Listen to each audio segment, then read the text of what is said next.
Good day, everybody. Thanks, Brent and the Multitech team for arranging this valuable customer training session. Today, I'm just going to be sharing some insights that we have operating in the iron ore industry. Being positioned in Australia has made it quite advantageous, where we can have access to a very large export market for iron ore. And some of those learnings are valuable and obviously can be shared with people as part of being able to grow the overall knowledge base in the world. Also, just want to say thank you to Isaac Barlow and Nathan Pickering, who have supplied me with some of the information and just assisted me to be able to get some of these slides together. So moving on to the presentation, effectively we're going to look at iron ore just in terms of what are we screening, how do we screen it. We talk about a balancing act, is how do we balance the various aspects of screening and screen media design. We look at a few applicational learnings and complete it with a small summary and a wrap up, and then that can lead into some of the question and answers after the session. So looking at the iron ore market, slide on the left is self-explanatory. A massive amount of the global market comes out of Australia, going mostly into the Asian market. There's a lot of very high-grade ore that is mined out of Brazil, going into the Asian market and also to the European markets. And effectively, there's 3 or 4 different types of iron ore, and how do we mine those? How do we process them? And from the point of this presentation is just how do we screen that material? So, hematite ores, direct shipping ores out of Australia. Most of the other markets are versions of some DSO and a lot of grinding, processing and milling to pelletize to produce either magnetite pelletized or fine iron ore and pelletized. Australia is very lucky, as is South Africa and some of Brazil, where we've got effectively what we call DSO, direct ship ore, where we can crush and screen. In some cases, as we've moved into the Marramamba type deposits, we have to do some washing and desliming, so we use a wet process for those. The old traditional plants at Tom Price and Newman, the Newman beneficiation plant, where some HMS processes were used, using ferrosilica as the heavy medium to allow separation through either cycloning or bath/drums, and recovering that to be able to upgrade that. So just looking at this video where we have a perfect example of the screening in Australia on iron ore. Typical large screens, 2,500 tonnes an hour feed onto 36mm top cut, 8mm bottom cut, 24/7 production. And the way the screens are operated, they want to run for 13 weeks non-stop without maintenance. A very good example of the typical application in the Australian iron ore market. Everything is supersized, everything is scaled large to be able to handle the amount of tons that are being produced, anything up to 1 billion tons of iron ore leaving Australian shores. And most of the screens used, apart from the old beneficiation sites, are typically banana screens to get the high capacity at a reasonable accurate cut point. Typically, as we've discussed, and I'm sure you've seen in other presentations as part of this training, is just looking at the various types of iron ore processing. So heavy media beneficiation, where typically a lot of screens to crush size and then process through ferrosilica circuits with cyclones or baths to be able to recover the medium and turn the iron ore into a washed high-grade product. Expensive and a lot of moving parts to make the product work. The magnetite operations using crushing, screening, then either milling or HPGR circuits. Interesting with the HPGR circuits is they produce very, very sharp particles and sharp little pieces of iron ore that obviously have their resultant high wear on all the screen media and downstream processes. So it's quite a challenging operation to work in those magnetite mine sites to be able to find those perfect opportunities. A very energy intensive operation with a lot of energy being put into that milling and grinding, and then having to recover with LIMS processes. By far and away, the largest process in Australia is direct ship ore of dry screening, which is literally primary crusher, grizzly screens into a set of scalping screens, secondary crushing, product screens, tertiary crushing, and move it through. It is large-scale volumes of finely graded ore to specific customer targets, and a lot of lump and fine blend product mixes from that process. Where the media is not as, or the ore is not as competent as what typically dry DSO ore is, a certain amount of wet processing is required. So typically in the Australian operations, the raw ore is crushed, put through a scrubber, and then goes into a wet circuit, which effectively is there to size and grade. The oversize of that circuit is returned into dry crushing, which makes it quite challenging because you're needing to discharge at a wet screen product at a relatively low moisture to make your dry screening process work. So putting dry product or wet product over the screen onto crushing and putting them back into dry screens definitely feeds its or creates its challenge with a lot of blinding potential, blinding problems. So making sure that all the screens operate effectively is very critical. The underflow of those screens typically go on to fine screens, and that ultrafines, anything below 1 millimeter, goes through a cycloning desanding circuit and either recovered through dewatering screens or belt filters. And in some of the newer mines, even the ultrafines that typically used to go to tailings are being screened, are being separated with very high specification spiral and WIMS processes just to recover that ultrafine fraction to be able to get more tons out of the market. So when we look at screening, it's very much a balancing act of opposing forces. Typical screens we would size based on screen width, adding capacity, and screen length, providing your efficiency. You can think of it as the wider the screens, the more we can put on without overloading. And if you make your screen infinitely long, then there's more than enough time and more than enough holes in that screen for the particles to find the right size hole and the perfect aperture to fall into. In reality, all plants are capital constrained, so we typically need to make the screens narrow as possible. We need to make the screens as short as effectively as possible because nobody can afford screens that are tremendously long or tremendously wide.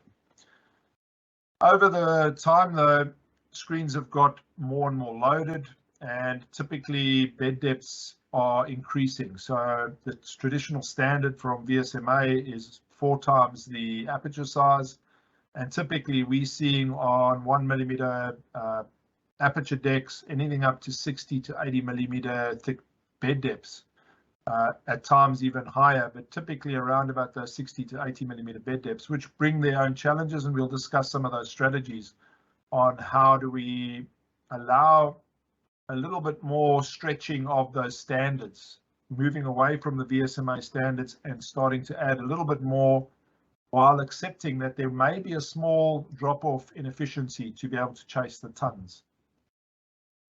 And just to explain that, so typically screens operate in a sweet spot. Most screens are designed at around about that 95% efficiency when we first specify them. If you underload the screen, you end up with a lot of bouncing and jumping, which drops the efficiency. And as you overload those screens, huge amounts of issues with stratification challenges. And as the bed depth grows, almost no stratification as the fines cannot penetrate that bed. So simple examples of screen, and we are not screen manufacturers. We do work closely with the screen manufacturers. So if we do need to talk further details on this, please consult your OEMs. And I'm not going to go too much into the PSD applications on this. I presume everybody would understand PSDs when we discuss this. And it makes sense that if you do have a good spread of your particles around a lot, of course, to be able to aerate the bed, fines to be able to get a large volume through, your PSD has a large effect on how that screen is operating. So when we look at screen media, what is it there to do? Effectively, we're offering a perforated layer to classify solids by size fraction.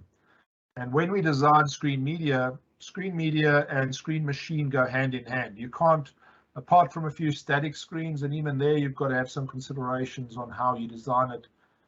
The performance of the screen and the motion of the screen needs to be matched to the screen media to offer a truly effective solution. Most screens are sized by the VSMA formula, the Vibrating Screen Manufacturers Association formula. This has been around for many, many years, and it's available in a variety of forms on the internet. Most OEMs, most screen media companies have also got proprietary extra factors that we put on the end. These could have been gained by just empirical derivation, simulations, and experiential processes. A lot of it is down to experience, and simulations are starting to make more of an impact now. So when we look at the parameters that drive the selection and the design components of screens, typically it's material, the type of material, the sizing of the material, and all the aspects around the material. One large component of that is material shape. If you have nice cubic particles or round particles, that makes it relatively easy. Most iron ore, though, will typically be cubic or carats. A lot of the banded iron will have a whole lot of hard and soft components all inside it, which makes it very difficult to screen because there's a lot of various shapes, increases that the friction components, and changes your bulk density calculations. And the interesting thing with most iron ores in Australia is the shaping tends to stay the same from primary crush right down to your tertiary crush. So the same problems and the same solutions in terms of those particle shapes will come all the way through the process, from primary crushing, secondary crushing, tertiary crushing, and the only difference would be the sizes of those particles that either get stuck in the hole or pass through. So when we look at screen media, this is typically what is supplied by Multitech. We have heavy duty rubber, which is large components able to handle very large impact, very large sized products. These are typically more thicker components made in compression molded processes using natural and synthetic rubber blends, which is quite important. You need the flexibility and rebound resilience that comes from the long chains that typical latex rubber would have, coupled with the toughness that we get from a synthetic blend. So our vertically integrated manufacturing line will be able to carefully select the best rubber for those applications to make a heavy duty rubber that can handle wet applications or can handle dry applications. We typically have a few options of rubber available in various hardness, but also specifically how we blend that to match dry applications with large particles, dry applications with high abrasion, wet applications with very sharp particles and high velocity. Moving on to the fine rubber or injection molded rubber, these are produced from anything from 0.5 millimeters upwards, typically in slightly thinner screen media, optimized for high open area. These are made in very advanced, technologically advanced, highly computer controlled presses that control the mixing, the vulcanization process, and the filling of that mold to make sure that every ligament is properly formed. That gives us an insanely high amount of flexibility that we can control very carefully because we've got that repeatability in the process. Thermoplastic polyurethane is made in injection molding processes. This gives us a huge amount of manufacturing capability. We can produce very large volumes of this in high-grade abrasion-resistant polyurethane, from apertures down as low as 0.1 millimeters all the way up to, imagination only stops at 150, 200 millimeter apertures. In reality, polyurethane in the iron ore market, especially in Australia, is limited to your bottom decks, your desanding screens. Everywhere there's a higher accuracy required at those fine apertures because polyurethane's got a higher tensile strength than the rubbers. And then in magnetite processing and wet processing in HMS plants, typically TPU will always be used. On the cast polyurethane side, so two different types of polyurethane, we've discussed TPU or thermoplastic urethanes. On the cast urethanes, the very, very high grade urethanes, we can get a custom tune those formulations very easily to give you high performance, high resilience, high rebound, high tensile strengths.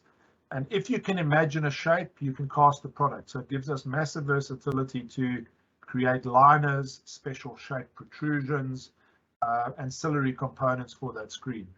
And an exciting development that's come in the last few years is as we start integrating all of the rubber TPU components with hard-wearing ceramic or lumina ceramics, silicon carbide ceramics, forged plates, and chromoly or white metal inserts, ceramic tiles in polyurethane, and ultra high molecular polyethylene or UMPI, where we're looking for ultra slippery surfaces to go onto a typical polyurethane part that we can shape to fit. And this allows us to have the benefits of all those advanced materials with the ability to fit it into a standard modular deck and keep the mass purposes. Also, when we look at a typical banana screen, we have a huge amount of feed impact on the feed end. We have high velocity down the feed end, middle sections, and much slower sections down the deck with much heavier loading. So this is high impact. This is just heavy load. And what this means is, as these products wear, how do we analyze that? So just looking at the feed end panels only, but we could do the same, and we do the same for all the other decks.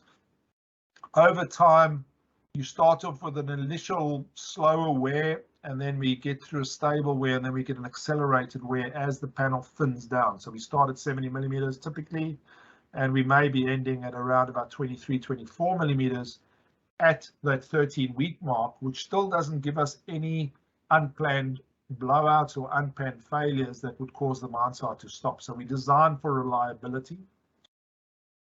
Again, just looking at typical screen media to explain the process, we're looking at particle or apertures that would typically start at 36 millimeters with skid bars / rider bars, different terminology around the world.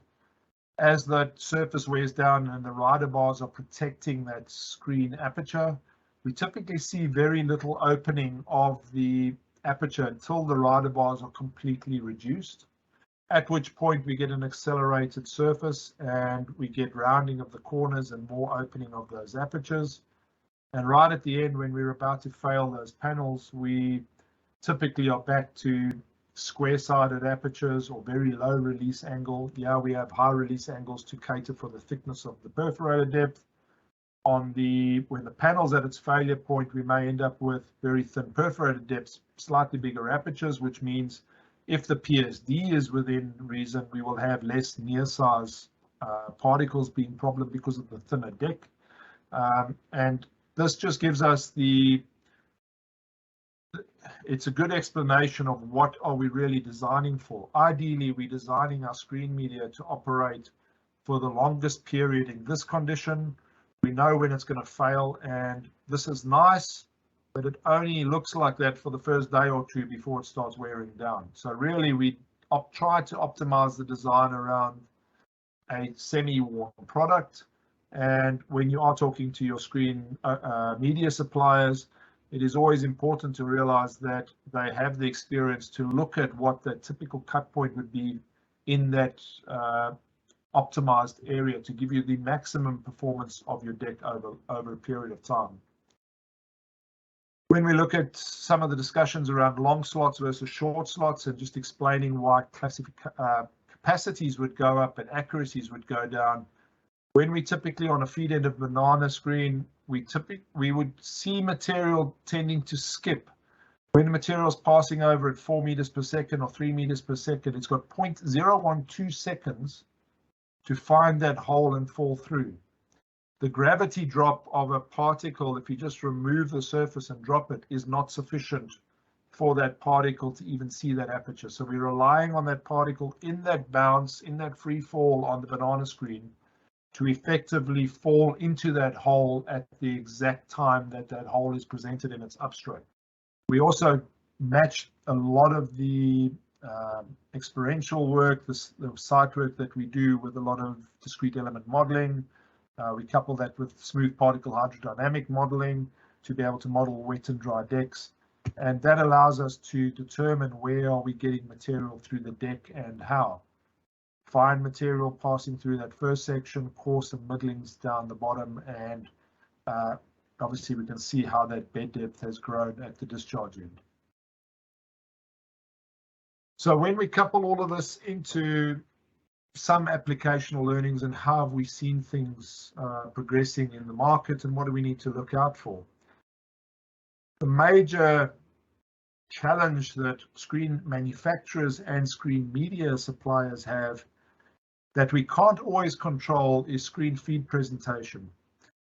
Feeding the screen as accurately and as calmly, effectively as possible will definitely have an increase in how that screen media performs.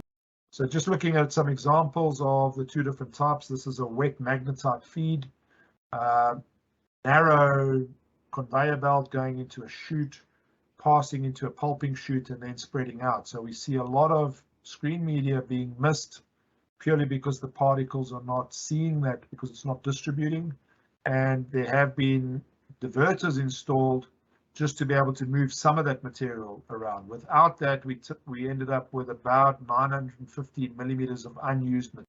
So looking at a typical feed chute in a wet application, feeding off a scrubber, material supposed to bounce off this bib chute onto the yield block, onto the screen, and onto the feed section. The screen is designed that this is the impact zone.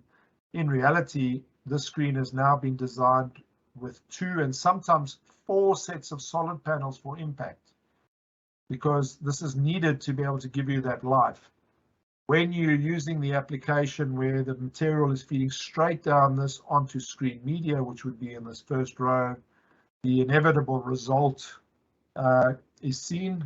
And when that material actually penetrates that screen like that, we typically end up with a lot of challenges where the screen media instantly gets burnt out on the top deck. The underlying structure of that screen gets damaged, which requires hot work and hot work permits with the resultant risk of fire, which is being worked on and prevented with fire retardant rubbers and polyurethanes.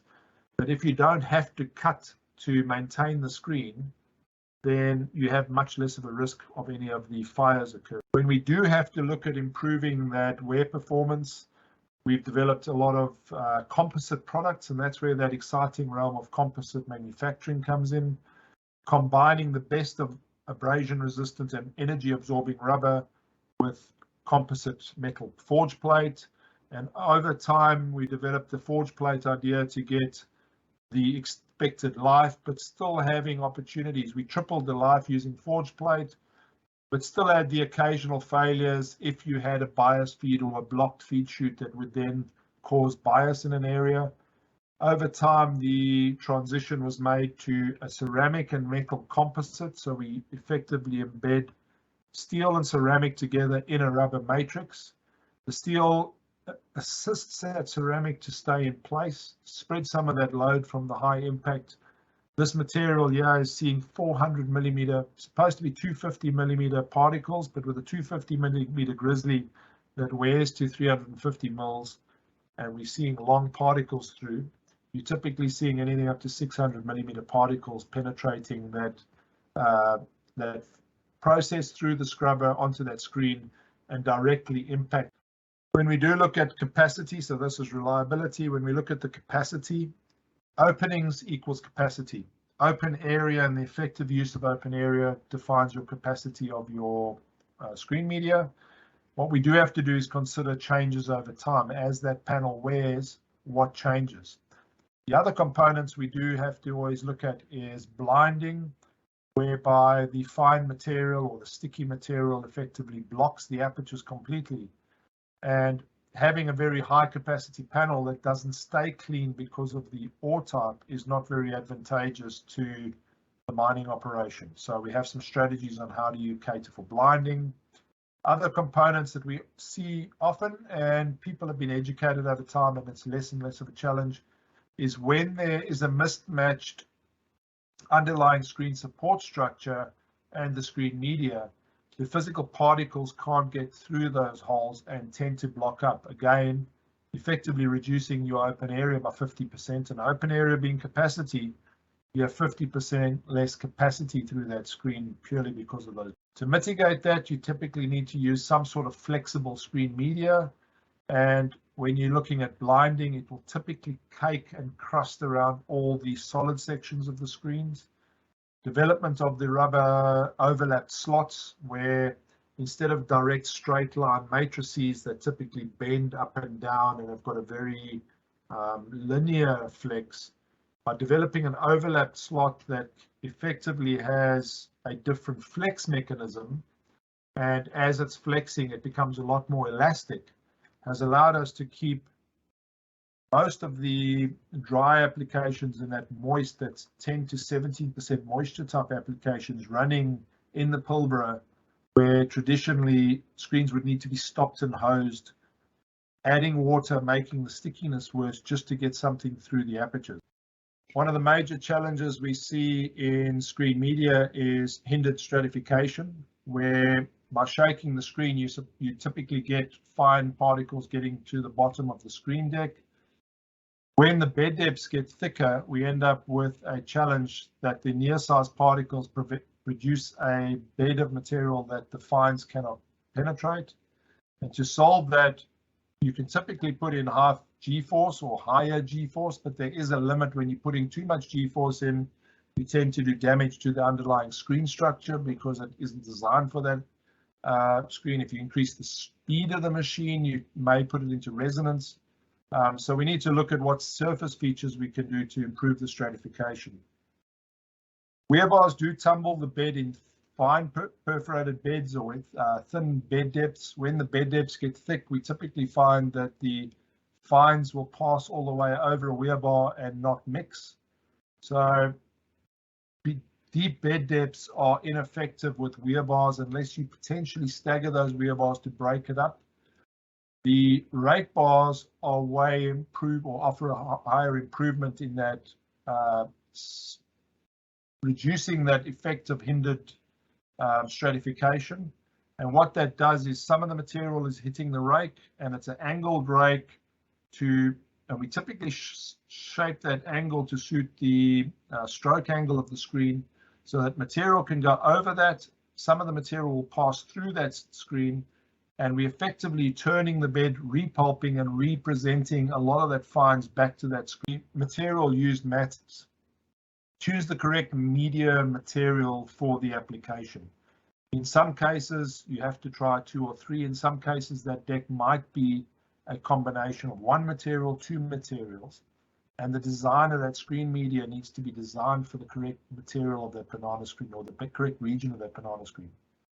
Always balance and adapt your screen media around capacity, accuracy, and reliability to suit the specific needs of the screening process. That goes without saying, but you cannot have a panel that's going to last 2 years and have 100% throughput and perfect accuracy. Unless something new is developed and unless we can find maybe out of space materials, it's always going to be a balance between that capacity, accuracy, and reliability that we have to choose to suit the requirements listed at the start of this presentation, balancing those requirements from the customer at screen. And then lastly, a shameless plug, your screen media supplier is here to help. We are mobile around the world. We are able to visit your mine sites, work with you, touch, taste the ore, physically see and feel the ore, and use that experience to develop your optimum solution. So give us a call. And thank you for your attention, and hope we haven't bored you to death.